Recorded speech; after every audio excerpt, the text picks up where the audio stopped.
आज 21वां दिन है और आज जो हमने बोला था ना कि बेबीलोन यानी कि बाबुल की जो मीनार थी वो उसका जो फर्स्ट पार्ट था वो आप लोगों को शुक्रवार को बताया था और उसका आगे का जो पार्ट है ये अभी हम इसके ऊपर डिस्कस करेंगे और इसमें कुछ चीज़ें थी जो रह गई थी जो इन पर बातचीत करना ज़रूरी है।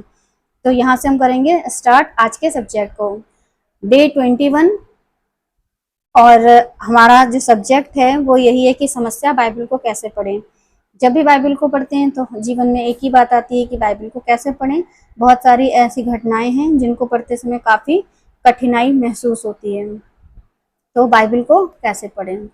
उत्पत्ति 11:1 सारी पृथ्वी पर एक ही भाषा और एक ही बोली थी।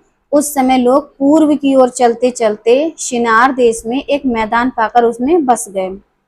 तो ये वो घटना है जिसके विषय में मैंने बताया था उत्पत्ति 10 की घटना से पहले घटी हुई ये घटना।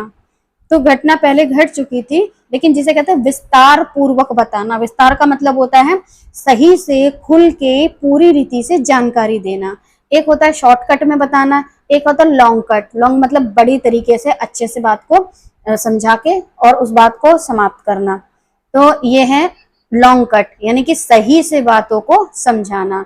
कि सारी पृथ्वी पर एक ही बोली थी। उस समय लोग पूर्व की ओर चलते चलते शिनार देश में एक मैदान पाकर उसमें बस गए। एक अच्छा बढ़िया खूबसूरत सा मैदान है जहाँ पर अच्छा खाना है, अच्छा पीना है, अच्छा रहना है। अब जहाँ सारी सहूलियतें हैं अब हमको क्या जरूरत है कहीं और जाने की। जब जिंदगी में सब कुछ हो खाने के लिए, सब अच्छा हो पहनने के लिए, तो क्या जरूरत है प्रभु को खोजने की। ऐसे बहुत से जीवन है जो कहते हैं हमारे पास किसी वस्तु की कमी नहीं है, हम क्यों ईश्वर की खोज करें, हम क्यों ईश्वर की तलाश करें। वही कंडीशन इनकी लग रही थी कि चलते चलते ऐसी जगह मिल गई है जहाँ बहुत बढ़िया मैदान है और फिर जिसमें पूरा उनका कुनबा, खानदान, परिवार, बच्चे और जितने भी उनके जानवर थे, जो भी कुछ उनकी सहूलियत के लिए था वो सब कुछ वहां पर उनके लिए था। तो फिर उन्हें अब आगे चल के आगे जाने की क्या जरूरत थी। उत्पत्ति 11:3 तब वे आपस में कहने लगे आओ हम ईंट बनाकर भली भांति आग में पकाएं। और जैसे हम इस आयत को पढ़ते हैं तो हमें लगता है कि जब अब तक ये क्या कर रहे थे, ट्रैवल मतलब ये सफर कर रहे थे।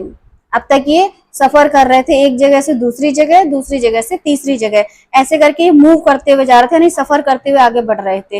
लेकिन जैसे ही इन्होंने एक बढ़िया खूबसूरत मैदान, हरी हरी चारागाह, बढ़िया खेती बाड़ी के लिए जगह, अब इन्होंने सोच लिया कि अब हम क्या करेंगे, यहीं बसेंगे। अब हम हमारे सफर को यहीं खत्म करेंगे और हम यहीं बसेंगे। और फिर इन्होंने क्या, आओ हम ईंट बना कर भली भांति आग में पकाएं और उन्हें पत्थर के स्थान पर ईंट और मिट्टी के गारे के स्थान पर चूने से काम लिया।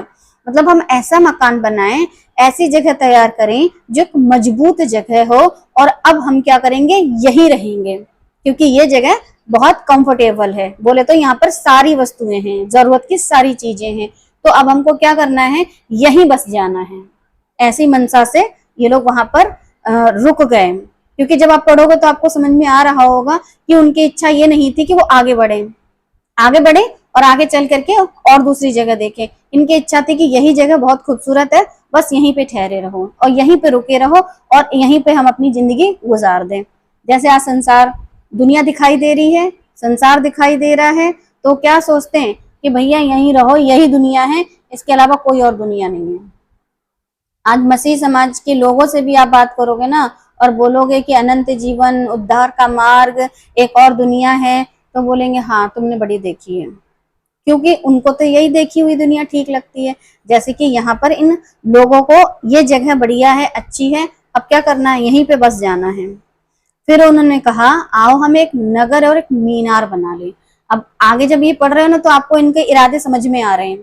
एक ऐसा नगर कि अब हम यहाँ से कहीं ना जाएं, एक ऐसी मीनार, एक मजबूत घर ताकि हमारा पूरा कुनबा उसमें रह सके, जितने भी लोग थे, जिसकी चोटी आकाश से बातें करे। मतलब इतना बड़ा कि सिर्फ इस ही नगर या फिर कहें तो इस ही एरिया में हो। अब हमको ना छोटे छोटे बड़े बड़े मकान बना करके जैसे जैसे जनरेशन बढ़ेगी हमको अलग ना होना पड़े, हम बस इसी जगह पर रहें। तो क्या करना होता है, जैसे आज मुंबई वगैरह में देखिए आप बिल्डिंग क्या कर रहे हैं कि जगह की कमी की वजह से जो उसकी जो लेंथ थी यानी कि उसकी चौड़ाई थी उसकी तरफ ध्यान ना दे करके अब उसकी लंबाई की तरफ ध्यान दे रहे हैं कि उन्हें ऊंचाई पे ले जा रहे हैं। जमीन उतनी है, कहने का मतलब अगर 100 गज है, 200 गज है, 500 गज है तो जमीन उतनी है, लेकिन उस पर फ्लैट 20 माला, 30 माला, 50 माला ऊंचा बिल्डिंग बनाते जा रहे हैं। क्या है, अब उसमें बहुत सारे लोग रह सकते हैं। अब इनका भी माइंड ये था कि एक ऐसा नगर और एक ऐसी मीनार बनाते हैं कि हमारे जो लोग हैं अगर कितने भी पैदा हो जाएं तो यहाँ पर बिल्डिंग पर बिल्डिंग, बिल्डिंग पर बिल्डिंग हम बनाते रहेंगे और सारे ही लोग यही रहेंगे, हम कहीं जाएंगे नहीं। इस प्रकार से हम अपना नाम करें कि भैया देखो ये हमारा कुनबा है, हमारे लोग हैं, ये हमारा परिवार है, हम वो लोग हैं जो नूह के समय में जल प्रलय से बचे थे, वो हमारे पुरखा थे। ये इनका नाम था कि हम इसको बनाएंगे और हम यहाँ रहेंगे और हम ये नाम करेंगे अपना। ऐसा ना हो कि हमको सारी पृथ्वी पर फैलना पड़े। अगर मैं ऐसा आपको बता रही हूं तो आप सोच रहे होंगे कि भाई ऐसा कैसे सोच सकते हैं, तो बड़ा ही सिंपल सी बात है। जब ये कह रहे हैं हम अपना नाम करें, तो क्या वहां पर और भी मनुष्य थे जिनके बीच में ये अपना नाम करना चाहते थे? आज अगर कोई दुनिया समाज संसार में अपना नाम करना चाहता है तो मतलब लोगों को दिखाना चाहता है, लोगों को दिखाना चाहता है कि देखो मैं वो व्यक्ति हूं जिसने कुछ ना कुछ ऐसा किया है जिससे उसका नाम आज दुनिया में फेमस है। तो ये क्या करना चाह रहे थे कि ये वहीं अपने कुनबे को बसा करके बताना चाह रहे थे कि हम वो लोग हैं जो जल प्रलय से बचे लोग हैं और ये हमारा जो कुनबा है अब ये यहीं रहेगा, जिससे लोगों को पता हो कि देखो हम वो लोग हैं, बचे हुए लोग। तो अपना नाम कर रहे थे, लेकिन क्या करके? एक नगर और एक मीनार को बना करके। क्या एक नगर और मीनार बनाना पाप था?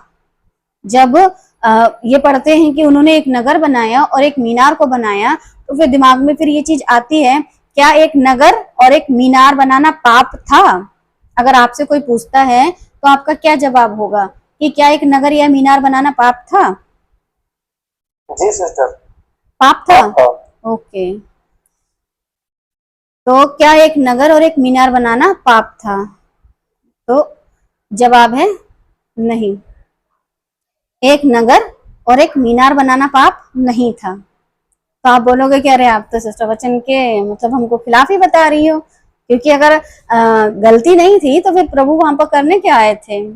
तो जवाब है कि मीनार और नगर, जो कि यहाँ पर है कि एक नगर और एक मीनार बनाना क्या पाप था? तो एक नगर एक मीनार बनाना पाप नहीं था। अगर एक नगर और एक मीनार बनाना पाप नहीं था तो फिर परमेश्वर ने वहां पे ऐसा किया क्यों? क्योंकि आपने तो बोला कि पाप था, मैं कह रही हूँ पाप नहीं था, तो फिर इसके आगे क्या रिजल्ट निकलता है? जी वो वाली किताब है कसार की पुस्तक के हिसाब से तो गड़बड़ है, इसके हिसाब से तो सही है। हाँ सही है ना। मीनार बनाना पाप नहीं था, लेकिन आगे देखेंगे कि गलती क्या थी। जवाब है कि मीनार बनाना या फिर नगर बसाना पाप नहीं था। तो फिर अदन की वाटिका में, अब मैं आपसे सवाल करते हुए कि अदन की वाटिका में फल खाना, अदन की वाटिका में फल खाना पाप नहीं था। आप लोग ये मानते हैं ना कि अदन की वाटिका में फल खाना पाप नहीं था। वैसे ही नगर और मीनार बनाना पाप नहीं था, लेकिन आज्ञा तोड़ना पाप था। आज्ञा को तोड़ना पाप था। नगर और मीनार का बनाना पाप नहीं था, लेकिन आज्ञा को तोड़ना। तो फिर कहेंगे कि क्या इसका मतलब वो लोग परमेश्वर की आज्ञा तोड़ रहे थे? तो जवाब है हाँ, परमेश्वर की आज्ञा को तोड़ना पाप है। और लिखा है उत्पत्ति 9:1 में, और ये थी प्रभु की ओर से आज्ञा सबूत के साथ। फिर परमेश्वर ने नूह और उसके पुत्रों को आशीष दी और उनसे कहा फूलो फलो बढ़ो और पृथ्वी में भर जाओ।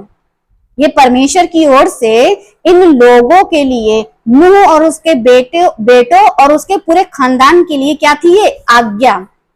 आज्ञा क्या कहती है? फूलो फलो बढ़ो और पृथ्वी में भर जाओ। और ये क्या कर रहे थे? आओ हम एक नगर बनाएं, आओ हम एक ऐसी जगह बनाएं कि हम वहां ही बिल्डिंग बनाते रहें और बस हम यहीं रहें। प्रभु ने इनको क्या आज्ञा दी थी? फूलो फलो बढ़ो, पृथ्वी में भर जाओ। ये तो प्रभु की आज्ञा थी, मगर ये क्या कर रहे थे? परमेश्वर की आज्ञा के खिलाफ थे। अदन की वाटिका में फल खाना पाप नहीं था, लेकिन कौन सा फल नहीं खाना है, ये आज्ञा मिली थी तो उसे नहीं खाना था, वो पाप गिना गया। वैसे ही आपको घर मकान तो बनाना है, मगर जो प्रभु ने कहा है कि यहाँ मत बनाना, तो वहां मत बनाओ।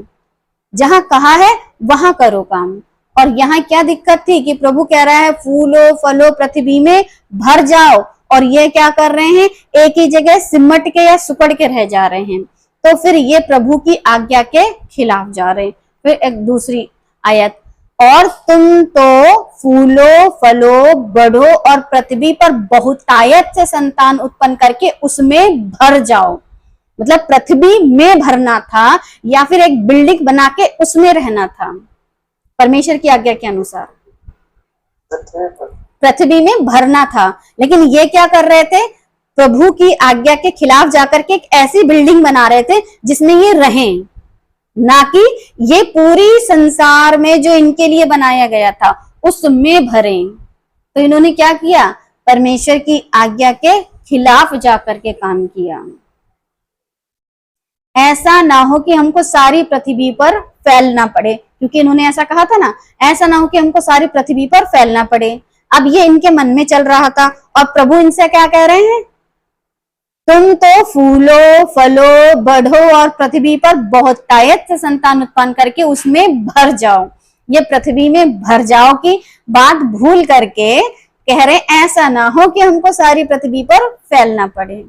अब आप इनकी सोच देखते हैं, परमेश्वर की आज्ञा के बिल्कुल अपोजिट, यानी कि बिल्कुल विपरीत, यानी कि बिल्कुल उल्टी दिशा में जा रहे हैं।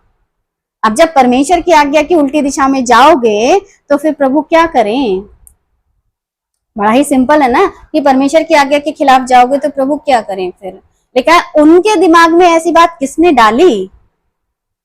अब दिमाग में तो ये आ रहा होगा कि भाई उनके दिमाग में ऐसी बात किसने डाली?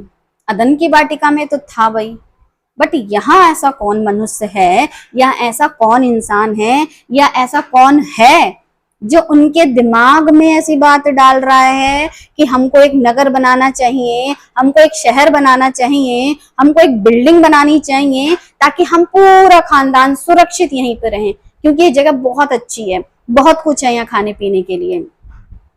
अब इनको अपनी सेफ्टी, अपनी सिक्योरिटी और अपनी आजादी, और क्या कहें अपनी रहीशी, या बोले तो अपना आराम बहुत प्यारा, जिसके चलते हम पूरा खानदान पूरी जिंदगी यहीं रहेंगे। हम पूरी पृथ्वी पर भरेंगे नहीं, पूरी पृथ्वी में जाएंगे नहीं। ऐसे बातें इनके दिमाग में किसने डाली? जिसने अदन में इनको बहकाया। भाई एक ही का काम है बहकाने का, जिसने अदन में इनको बहकाया, लेकिन तब बहकाने के लिए हव्वा का सहारा लिया। तब बहकाने के लिए हव्वा का सहारा लिया, क्योंकि हव्वा को उस पेड़ का फल बहुत सुंदर लग रहा था। वैसे ही जब ये लोग उस मैदान में थे तो वहां की खूबसूरती भी किसी ना किसी को बहुत पसंद आई होगी, और वही उनका लीडर बन गया। जी, वही उनका लीडर बन गया। और जो लीडर बना उसके दिमाग को शैतान क्या कर रहा था? बहकाने में लगा हुआ था।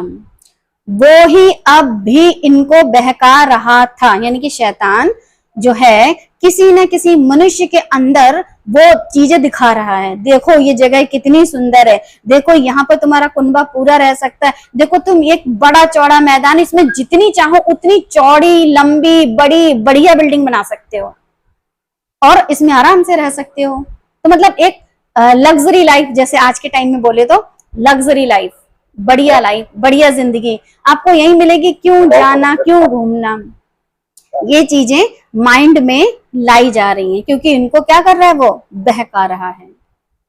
उत्पत्ति 11:5, जब लोग नगर और गुम्बद बनाने लगे तब उन्हें देखने के लिए यहोवा उतर आया। तब जब आप पूरी तरीके से विकसित हो रहे हो और बढ़िया तरीके से आपने पूरे कुनबे खानदान के लिए मस्त bedroom, drawing room, living room सब बना डाला, और इतना बनाया कि आने वाली जनरेशन इतनी ऊंची बिल्डिंग बना दी कि वहीं रहेगी, कहीं नहीं जाएगी, सब सुकून से रहेंगे और मस्त बढ़िया काम चल रहा है। तब परमेश्वर वहां उनको देखने के लिए उतर आए। तब यहोवा उन्हें देखने के लिए उतर आया। तो कुछ लोग बोलेंगे, क्या परमेश्वर को ऊपर से कुछ दिखाई नहीं दे रहा था? जब बाइबल पढ़ते ना तो दिमाग में किसी किसी के ऐसे भी सवाल आते हैं कि अच्छा, क्या तुम्हारे परमेश्वर को ऊपर से क्या कुछ दिखाई नहीं दे रहा था कि वो नीचे उन्हें देखने के लिए उतर आया? तो क्या लगता है, परमेश्वर ऊपर से नीचे उतर कर क्यों आए? मूसा लिख रहा है ना इसलिए। अच्छा कुछ भी मूसा तो दिख रहा है, वो तो ठीक है, लेकिन फिर भी अगर कोई मूसा लिख पूछे रहा है, वही अपनी तरीके मुझे लगी रहा था नहीं भाई, देखो लिख हो रहा है तो जाहिर सी बात है कि भाई परमेश्वर ऊपर से नीचे आ गया। ओके, बताएगा तो पता कैसे चलेगा। हाँ ठीक ठीक, ओके तब उन्हें देखने के लिए यहोवा उतर आया। तो जैसे ही ये पढ़ते हैं कि अच्छा, इनके परमेश्वर को ऊपर से कुछ नहीं दिखाई दे रहा था जो वो नीचे उतर आया, अरे ये कैसा परमेश्वर है? लोग तो कहते हैं कि परमेश्वर एक टाइम में सब जगह रहने वाले हैं और वो सब जगह देख सकते हैं, सारे लोगों को देख सकते हैं। तो ये कैसे परमेश्वर हैं जिनको ऊपर से नीचे उतर के आना पड़ा और देखना पड़ा? तो उसका भी एक रीजन है कि तब उन्हें देखने के लिए यहोवा उतर आया। फिर ऐसा क्यों लिखा है? मतलब जब पढ़ोगे तो माइंड में ये सवाल आना चाहिए कि भैया ऐसा क्यों लिखा है? लेखक को परमेश्वर ने ऐसा लिखने को क्यों कहा था? देखो, लेखक ने लिखा वो तो ठीक है, लेकिन लेखक को परमेश्वर ने ऐसा लिखने को क्यों कहा था? सवाल ये नहीं कि लेखक ने लिखा, सवाल ये है कि लेखक तुमने क्यों लिखा? कभी कभी हम लोग को पता चले, हाँ देख, बिल्कुल, तो हम लोगों को जानकारी मिले। अच्छा हाँ, ओके ओके। लेखक को परमेश्वर ने ऐसा लिखने को इसलिए बोला था कि हमको जानकारी मिले, हमको ये डिटेल मिले। तब उन्हें देखने के लिए यहोवा उतर आया। परमेश्वर उन मनुष्यों को देखने के लिए उतर आए कि देखे भाई क्या चल रहा है यहाँ पर। तब उन्हें देखने के लिए यहोवा उतर आया। इसमें हैरान होने की कोई बात नहीं है कि प्रभु आप ऊपर से नीचे उतर के आए। क्या परमेश्वर लोगों से मिलने आते हैं? है ना? तो फिर सवाल ये आएगा, क्या परमेश्वर लोगों से मिलने आते हैं? जैसा सिस्टर ने आंसर दिया, बिल्कुल करेक्ट आंसर है, इसलिए चाय पी लीजिए अपने ही पैसों से। क्या परमेश्वर लोगों से मिलने आते हैं? जवाब है यस, जी हाँ, परमेश्वर लोगों से मिलने आते हैं। उत्पत्ति 3:8 में लिखा है, आप पढ़िए। तब यहोवा परमेश्वर ने जो दिन के ठंडे समय वाटिका में फिरता था, उनका शब्द उनको सुनाई दिया। जैसे परमेश्वर आते थे तो जब परमेश्वर की आवाज सुन करके उन लोगों को क्या हुआ? डर आया, क्योंकि परमेश्वर दिन के ठंडे समय वाटिका में फिरते थे, आते थे। वैसे ही परमेश्वर जब इनका ये जो चल रहा था ना प्लानिंग कि यहीं बसेंगे, यहीं रहेंगे, यहीं घर बनाएंगे, यहीं बिल्डिंग बनाएंगे, यहीं नगर बनाएंगे, तब परमेश्वर वहां पर भी आ गए। तो कोई बड़ी बात नहीं, क्योंकि परमेश्वर आते हैं और देखते हैं और मिलते हैं। उत्पत्ति 11:6, और यहोवा ने कहा, मैं क्या देखता हूं कि सब एक ही दल के हैं और भाषा भी उन सबकी एक ही है, और उन्होंने ऐसा ही काम भी आरंभ किया, और अब जो कुछ वे करने का यत्न करेंगे उसमें से कुछ भी उनके लिए अनहोना ना होगा। अब एक कहानी है जिसमें कहते हैं कि क्या कहते हैं, एकता में शक्ति, है ना? एकता में शक्ति कहते हैं कि 4 लकड़ी थी, वो इकट्ठी बांध दी थी, फिर कोई तोड़ नहीं पा रहा था, सिंगल सिंगल लकड़ियों को सब तोड़ रहे थे। तो ये कॉन्सेप्ट यहाँ से आया है कि अगर सबके सब एक मन है, एकजुट हैं, एक जैसा काम कर रहे हैं, तो ये क्या मेरी बात को मानेंगे? कुल मिलाकर के परमेश्वर की आज्ञा को ये तोड़ रहे हैं और बड़ी ही शिद्दत से एक मन होके प्रभु के काम में, बोले तो टांग अड़ाने वाला काम कर रहे हैं। एक ही दल है, एक ही भाषा है, काम भी ऐसा किया है कि ये काम ये 100% पूरा कर लेंगे और फिर ये यहीं बस जाएंगे। जिस तरीके से ये काम कर रहे हैं, ये बिल्डिंग बना लेंगे, ये नगर बना लेंगे और इनका कुनबा, इनका खानदान यहीं बस के रह जाएगा।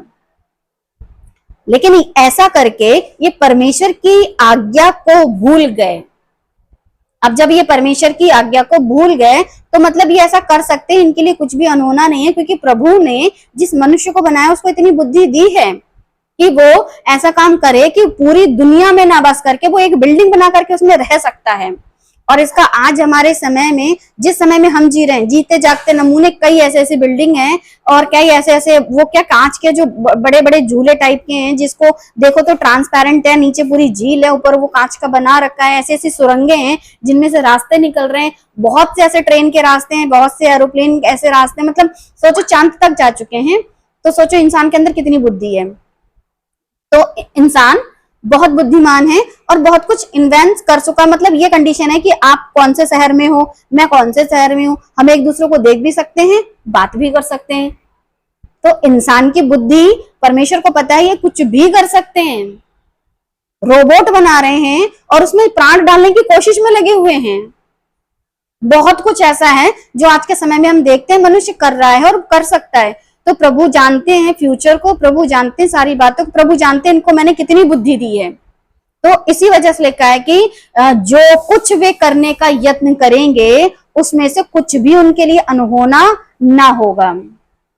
अब परमेश्वर की योजना तो फेल हो रही है इनकी इस हरकत की वजह से। क्या परमेश्वर भविष्य जानते हैं ऐसी कंडीशन में? क्योंकि जब परमेश्वर ने ऐसी बात बोली तो फिर हमारे को सवाल तो यही रहेगा ना कि क्या परमेश्वर भविष्य जानते हैं? तो बड़ा ही सिंपल सी बात है कि यहोवा परमेश्वर हैं, यहोवा परमेश्वर हैं तो भविष्य को भी जानते हैं। प्रभु जानते हैं कि ऐसा कर लेंगे और ये पूरी जिंदगी, ये मतलब आप सोचो कि 2026 तक भी ये ऐसी बिल्डिंग बनाते ना, वहीं चैन से रहते, हम सब वहीं चैन से रहते, इतनी बुद्धि लगा करके इतनी मजबूत बिल्डिंग बना लेते। लेकिन प्रभु की जो योजना है वो कहाँ है? परमेश्वर की जो आज्ञा है वो कहाँ है? अदन की वाटिका में आज्ञा थी इस पेड़ के फल को मत खाना, तो वो आज्ञा तोड़ी। अब यहाँ पर भी आज्ञा तोड़ रहे हैं। तो जो परमेश्वर की आज्ञा को तोड़ेगा, लिखा है जो बाड़ा तोड़े उसे सर्प डसेगा। इन्होंने क्या किया? परमेश्वर की आज्ञा को तोड़ा। तो परमेश्वर तो भविष्य को जानते हैं कि मेरी आज्ञा तोड़ रहे हैं।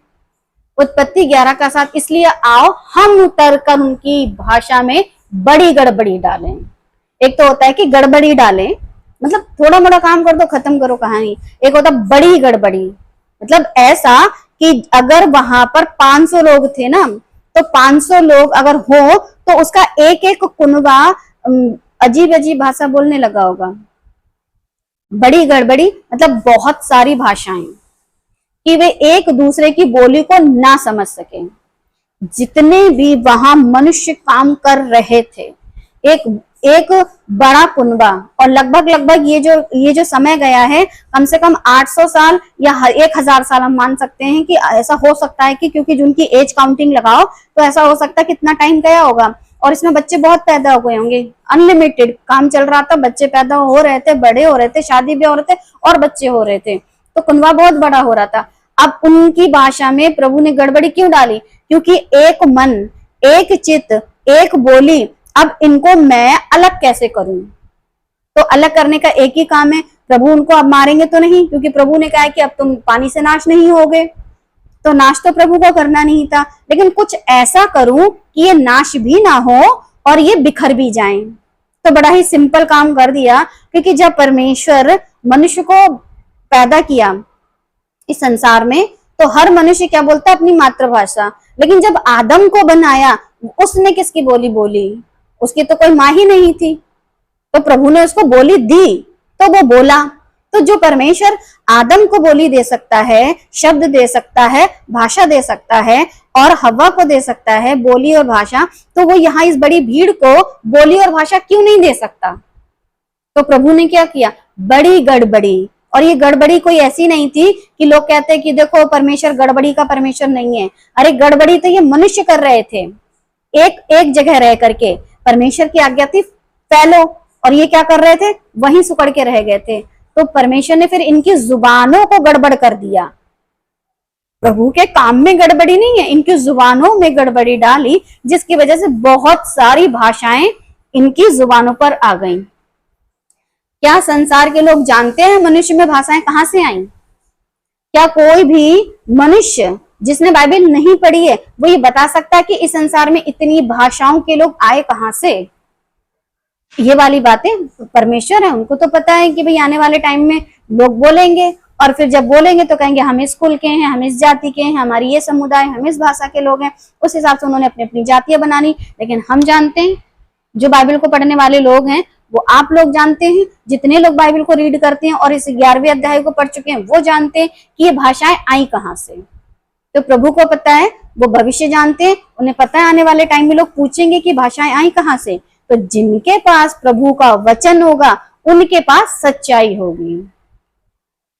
कुल, लोग, भाषा, जाति, तब बटे जब इनकी भाषाएं बहुत सारी हो गई तो अलग अलग कुल बन गए। क्योंकि भाई अगर मान के चलो कि नूह का जो बेटा था शेम, उसका अलग कुल हो गया, हाम उसका अलग कुल हो गया, एपेत उसका अलग कुल हो गया, फिर उनके कुलों में उनके किसी किसी के 10 बच्चे हैं, तो किसी के 50 हैं, तो फिर किसी के 100 हैं, तो फिर उनके लोग हो गए। फिर उनमें जो लोग थे उनमें भाषाएं दे दी। अब जैसी जैसी भाषा फिर वैसी वैसी जाति। जैसे हिंदी बोले तो हिंदुस्तानी, अंग्रेजी बोले तो अंग्रेज, चाइनीज बोले तो चाइना वाले, तो अलग अलग जातियां हो गई उनकी, और इस रीति से सब फैल गए। जब कोई मेरी नहीं सुन रहा, मैं किसी की नहीं सुन रही, तो फिर अरे भैया साथ रहने से क्या फायदा, क्योंकि ना तुम मेरी समझ रहे ना मैं तुम्हारी समझ रही। तो जिसको जैसा लगा वो अपने अपना कुनबा परिवार ले लेकर, कहने का मतलब जो जिसकी लैंग्वेज समझ रहा था वो उसका परिवार था, वो अपना अपना परिवार, अपनी बीवी, अपने बच्चे लेकर के अलग अलग जाकर के बस गए। अब बाइबल ही एकमात्र ऐसी पुस्तक है जो इस घटना को बताती है कि इस संसार में इतनी सारी भाषाएं कहां से आई।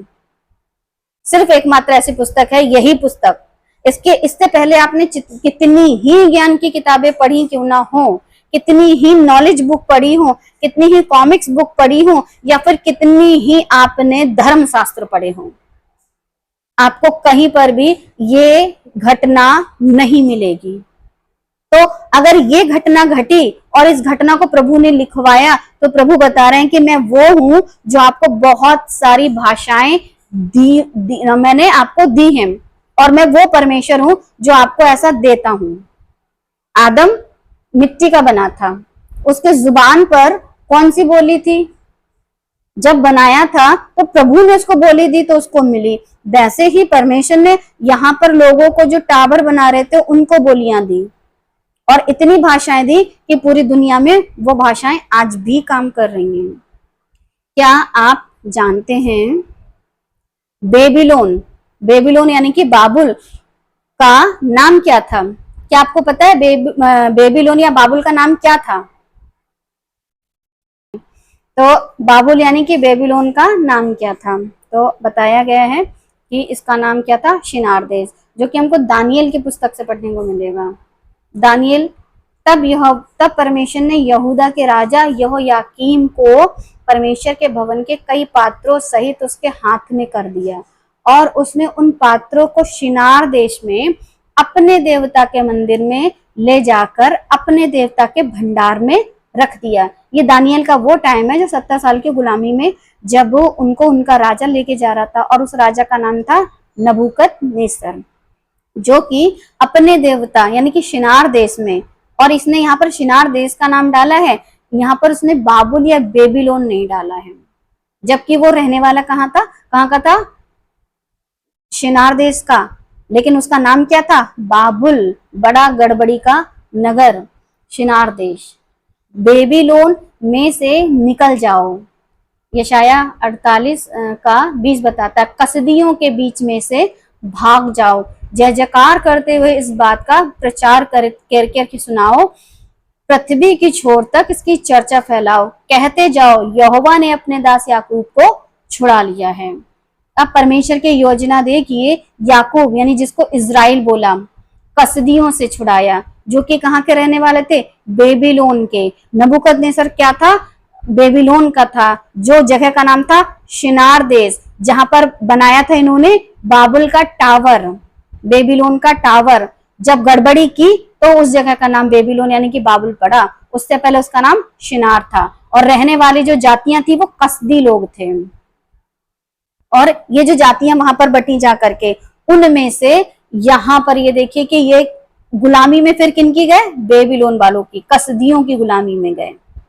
जिन लोगों को प्रभु चुन चुन के ला रहा है, वो लोग वापस घूम फिर के वहीं जा रहे हैं। ऐसी कंडीशन है जैसे कि मेरी मम्मी एक डायलॉग बोलती है कि ये वो रबड़ हैं कि इनको ऐसे खींचो तो बहुत स्ट्रेच हो जाते, फिर छोड़ो ये वापस अपनी पोजीशन पे आ जाते हैं। आज ईसाइयों की भी वही कंडीशन है, कितना ही उनको प्रभु का वचन सिखा दो लेकिन घूम फिर के पाप की ओर दौड़े चले जाते हैं।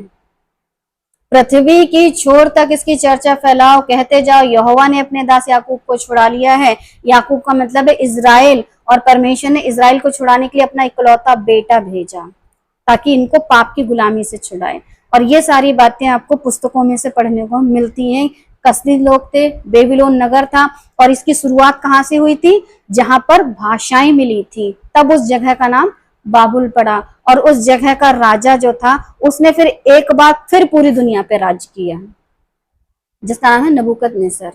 नूह के बेटे शेम, हाम, शेम से अर्पक्षद, सेलह और एबेर और पेलेग, फिर हाम, कुश, निम्रोद, एपेत और उसका बेटा गोमेर। मतलब ये जो है थर्ड नाम का, जो थर्ड पे नंबर है एपेत नाम का, जिसका बेटा गोमेर है। इसकी वंशावली में क्या है कि उसके और बच्चों के बारे में कुछ खास डिटेल नहीं है, लेकिन हाँ निम्रोद है, कुश है, हाम है, शेम है, अर्पक्षद, सेला, पेलेग, इन सब के विषय में इनकी काफी लंबी चौड़ी पीढ़ियां हैं। तो ये नूह के बेटे थे। अब इन्हीं का पूरा एक कुनबा था, इन्हीं का पूरा एक खानदान था जो कि अच्छी खासी एक बड़ी भीड़ थी। और इनका जो गुरु था वो ये कहना नहीं चाहता था कि हम सब अलग अलग रहें, हम सब एक साथ रहें। अब जिसकी ऐसी बुद्धि थी कि हम सबको एक साथ रहना है, उसका नाम मैंने हाईलाइट किया हुआ है, निम्रोद। निम्रोद सब पर राज्य करके अपना राज्य स्थापित करना चाहता था। अब निम्रोद क्या बन गया? इन सबका लीडर, क्योंकि उसके विषय में लिखा है ना, पराक्रमी, शिकार खेलने वाला, मतलब बड़ा ही दिमागदार, लोगों के साथ कैसा बर्ताव करे। प्रभु ने कहा फैल जाओ, इसने बोला नहीं नहीं यहीं रहते हैं। तो ये किसकी आज्ञा के खिलाफ जा रहा था? परमेश्वर की आज्ञा के खिलाफ। और जब परमेश्वर की आज्ञा के खिलाफ गया तो सबको एकजुट कर गया, सबका राजा बन बैठा, सबकी अगुवाई करने के लिए खुद खड़ा हो गया। अब निम्रोद सब पर राज्य करके अपना राज्य स्थापित करना चाहता था, इसीलिए तो एक नगर, एक बिल्डिंग और सबके ऊपर खुद को राजा बना करके रखना चाहता था। लेकिन शैतान की योजना अपने जीवन से पूरी कर रहा था ये मनुष्य, शैतान की योजना, क्योंकि शैतान ने अदन की वाटिका में हव्वा का सहारा लिया, और अब बाबुल में कैसी गड़बड़ी डालूं, तो फिर किसका सहारा लिया? निम्रोद का। क्योंकि जिस भी मनुष्य के जीवन में लालच शब्द आ जाए तो सोचो उसका बंटाधार। लालच ऐसा शब्द है जो मूर्ति पूजा के बराबर है। बाइबल बताती है अगर आपने कभी पूरी जिंदगी किसी भी मूर्ति के आगे ऐसे ऐसे नहीं किया तो ध्यान रखिए ये मूर्ति पूजा नहीं है। अगर लालच कर लिया तो मूर्ति पूजा है। मगर लोगों को क्या लगता है कि मूर्ति पूजा मतलब मूर्ति को दंडवत करना। प्रभु परमेश्वर की आज्ञा को तोड़ना, और आज्ञा तभी टूटती है जब मन में मनुष्य के लालच भरता है। और इस मनुष्य के मन में क्या लालच था कि अगर ये सब बिखर गया तो मैं राज्य किस पे करूंगा, तो क्यों ना मैं इन सबको एकजुट करूं, एक मन करूं, एक साथ एक योजना बनाऊं और मैं इन सब पर राजा बन करके बैठूं। और परमेश्वर की योजना को बिल्कुल भूल गए, परमेश्वर की योजना को इनके दिलो दिमाग से अलग कर दिया, मतलब कहें तो टोटल माइंड वॉश कर दिया। और उसके चलते परमेश्वर ने जो कहा था फूलो फलो भर जाओ पृथ्वी में, ढेर सारे बच्चे पैदा करो, इस पृथ्वी पर क्या हो जाओ, इसको अपने वश में कर लो, ये सारी चीजें जो अदन की वाटिका में परमेश्वर ने इनको आशीषें दी थी, जो परमेश्वर ने इनको नूह के बच्चों को और उनके पूरे वंश को आशीष दी थी, ये बंदा क्या कर रहा है? एक एक किसी न किसी इंसान को चुन करके परमेश्वर की योजना में हर बार टांग अड़ा करके और उन्हीं इंसानों के जरिए गड़बड़ी फैलाता है। अगर आज बात करें तो बहुत सारे ऐसे सेवक पास्टर हैं, उनके जरिए आज परमेश्वर की योजना क्या कर रहे हैं? गड़बड़ कर रहे हैं। प्रभु ने कहा जाओ लोगों में सुसमाचार सुनाओ, उन्होंने उल्टा ही सिस्टम कर दिया, आओ हमारे पास आओ और हमारे पास से कहीं मत जाओ, हम जो कहें बस वो सुनो। तो परमेश्वर की योजना शैतान के जीवन से, अपने जीवन से तो शैतान पूरी नहीं करेगा, लेकिन ऐसे लोग ढूंढता है जिनमें लालच हो। परमेश्वर की आज्ञा के खिलाफ जाकर लोगों को एक जगह रहने और नगर बनाने को कह रहा था। ऐसा नहीं कह रहा था कि आओ हम वहां पे कब्जा कर लें, वहां पर ऐसा कर ले वैसा कर ले, नहीं भाई, सुकून से रहें, ऐश की काटें, क्या जरूरत है कहीं जाने की, जब हम बना ही रहे इतनी बड़ी जगह, बढ़िया खूबसूरत सा ये जगह है, रहना है, खाना है। जैसे लूत के टाइम पर हरियाली देखता है, कहता है ये सही जगह है, यहाँ पे चलो, तो उसके मन में क्या है? लालच। जिसने लालच किया उसका परिवार और कुंबा बिल्कुल खत्म हो गया, उसकी कहानी दी एंड हो गई। लेकिन जहां जिसने लालच नहीं किया, उसका घर, परिवार, कुंबा, उसकी डिटेल आज भी आपको मिलेगी। जी, तो अगर लालच करते हैं ना तो आप वहीं तक रहते हैं, आप शैतान की इच्छा पूरी करने लग जाते हैं। उत्पत्ति 11:8, इस प्रकार यहोवा ने उनको वहां से सारी पृथ्वी के ऊपर फैला दिया। भाई तुम तो कुछ करोगे नहीं, तो फिर कोई ना कोई तो कुछ करेगा, तो प्रभु ने खुद ही कर दिया। उनकी भाषाओं में गड़बड़ी डाली और फिर उनको ऐसे छींट दिया जैसे कि खेत में गेहूं के दाने बिखेर देते हैं, उनको सारी पृथ्वी के ऊपर फैला दिया।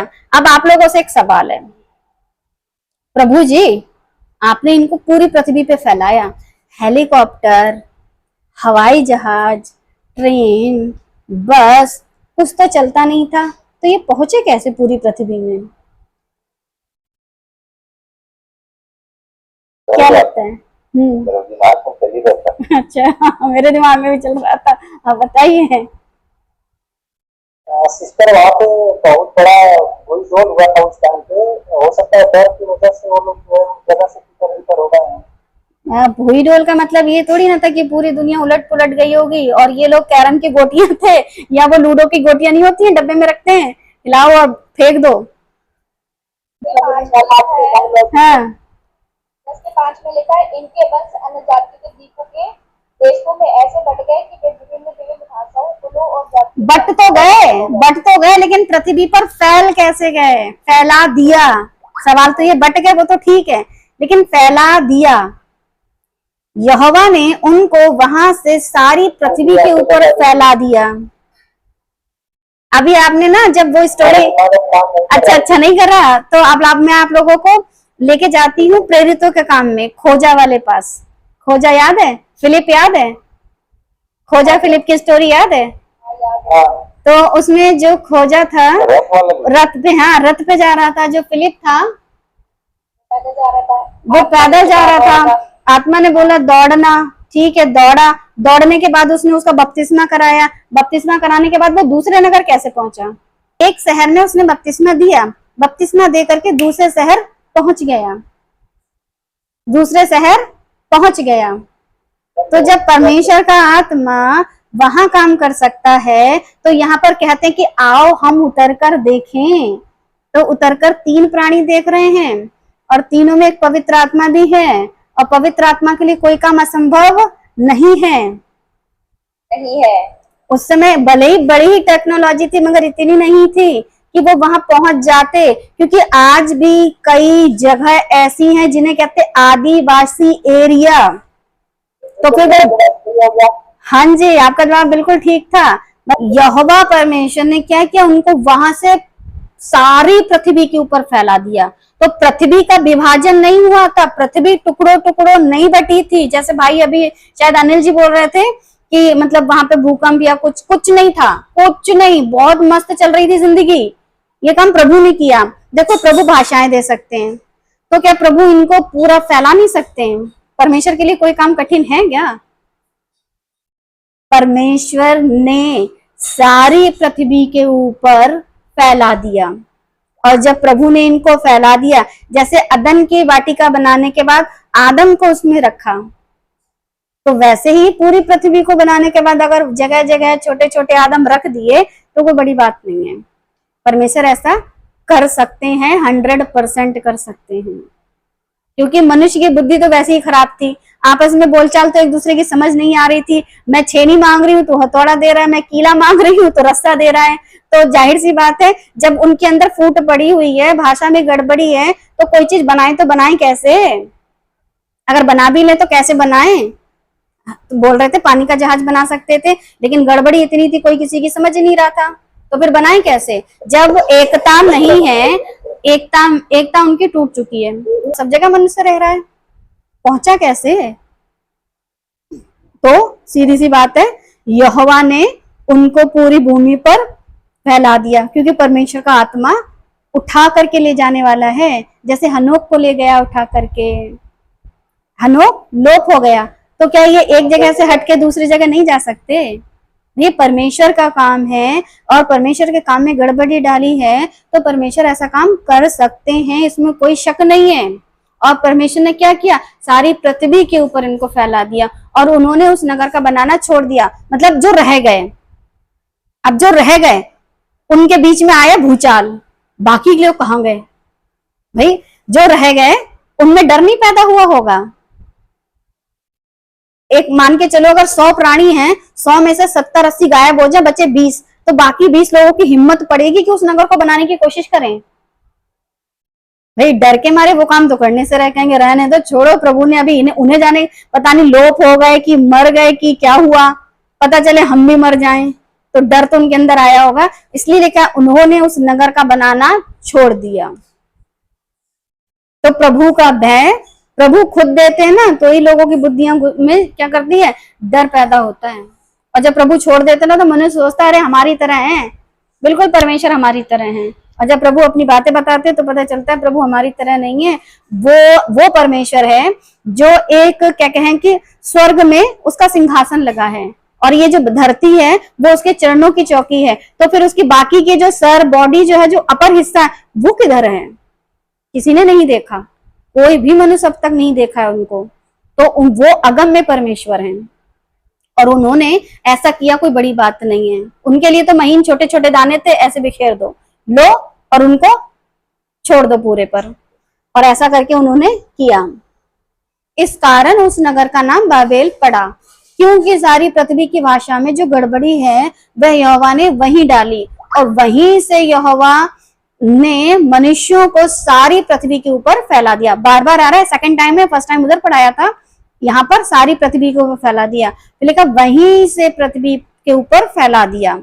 यहोवा ने मनुष्यों को सारी पृथ्वी के ऊपर फैला दिया, तो परमेश्वर ने उनको क्या किया, पूरे में बिखेर दिया, क्योंकि ये मनुष्य अपनी मर्जी चला रहे थे। और फिर जब परमेश्वर की योजना होती है ना, तो बड़े बड़े पहाड़ घसक के जमीन पे आ जाते हैं। अभी देखिए ना कितना पानी, कितना क्या कहते हैं वो फट रहे हैं, क्या कहते हैं बादल, और सब कुछ मलबा नीचे को आ रहा है। तो परमेश्वर के लिए कोई भी काम आज भी कठिन नहीं है, और पहले भी कठिन नहीं था। और जब गड़बड़ी हुई, भाषाएं चेंज हुई, परमेश्वर ने उनको पूरी पृथ्वी पर फैला दिया, तो हमको समझ में आता है इस वजह से उस नगर का नाम क्या पड़ गया, बाबुल। अब नए नियम में परमेश्वर ने इजराइलियों या कहें तो यहूदियों की भाषा में गड़बड़ी क्यों डाली? नए नियम में भी तो आप पढ़ते हैं कि परमेश्वर ने इन लोगों की भाषा में गड़बड़ी डाली, तो इन लोगों की भाषा में गड़बड़ी क्यों डाली? नए नियम में जब आप प्रेरितों के काम की पुस्तक में पढ़ते हैं जी, जब पेंतकोस्त के दिन उनका आत्मा उतरा तो भाषाओं में गड़बड़ इसलिए डाली थी कि जिस जिस जाति के हैं उनमें उसी जाति के जाके प्रचार सुना सके, क्योंकि बाहर बोल रहे थे कि ये तो हमारी ही भाषा में हमें सुनाई दे रहे हैं और बोल रहे हैं। तो वहाँ पे परसों समाचार के लिए गड़बड़ डाली थी नए नियम में जी।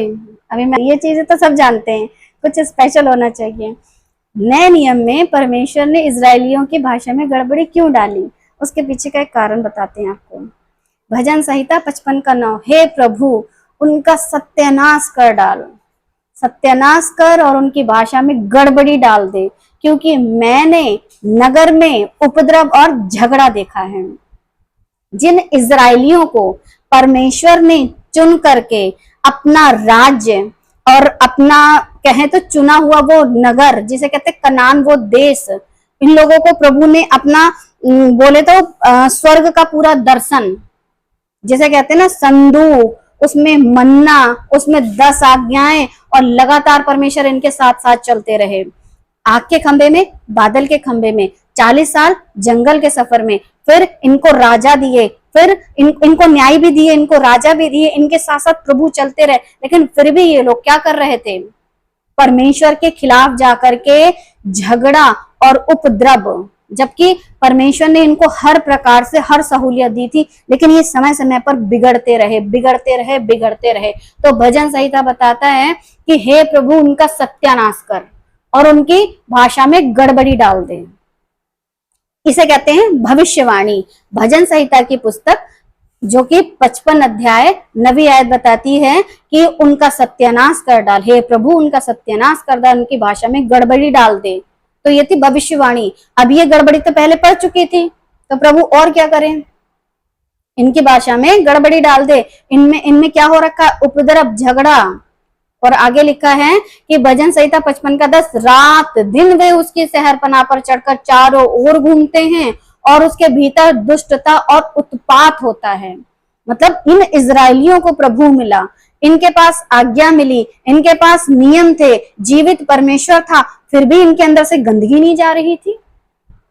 तो फिर इनके लिए भविष्यवाणी कि इनमें दुष्टता और उत्पात होता है, इसलिए इनकी भाषा में गड़बड़ी डाल दो। उनके भीतर दुष्टता ने बसेरा डाला है। अब सोचिए इन इजरायलियों का क्या हाल था, इनके अंदर क्या है, दुष्टता ने बसेरा डाला है और अंधेर, अत्याचार और छल उनके चौक से दूर नहीं होता।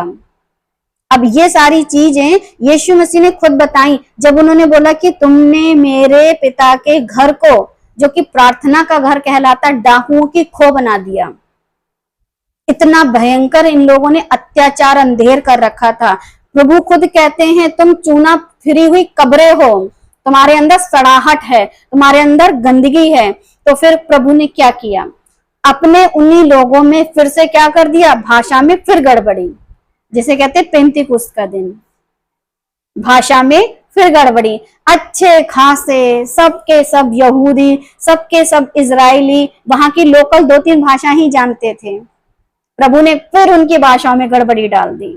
अब जाओ अपनी भाषा वाला बंदा ढूंढो और उससे बातचीत करो और उसे सुसमाचार सुनाओ।